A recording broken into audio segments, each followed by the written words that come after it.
વાવના જોરડીયાલી ગામના ખેડૂત પર તીક્ષ્ણ હથિયાર વડે હુમલો કરવામાં આવ્યો।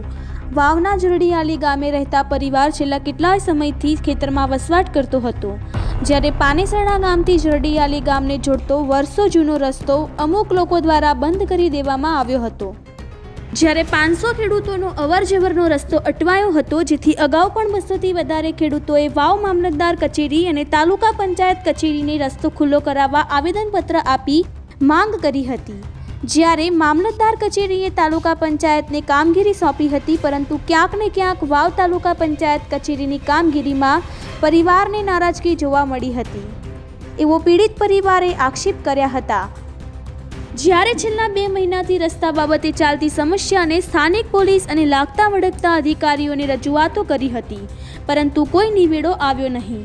જ્યારે આજ ફરી રસ્તો બંધ કરેલ માથાભારે લોકોએ રાહદારી ખેડૂત પર તીક્ષ્ણ હથિયાર વડે જાનથી મારી નાખવાના ઈરાદે હુમલો કર્યો હતો, જ્યારે હુમલામાં ખેડૂત ઈજાગ્રસ્ત થતાં સારવાર અર્થે 108 દ્વારા થરાદ ખાતે ખસેડાયા હતા, જે બાબતે પીડિત પરિવારે માવસરી પોલીસને જાણ કરી પોલીસ સ્ટેશન ફરિયાદની તજવીજ હાથ ધરી હતી। રિપોર્ટર રમેશ પરમાર, વાવ।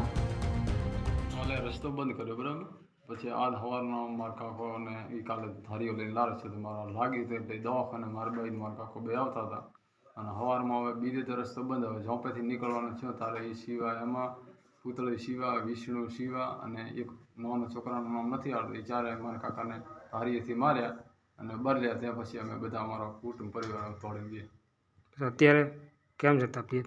અત્યારે તો બેભાન હાલતમાં નથી, બોલતા નથી, ચાલતું।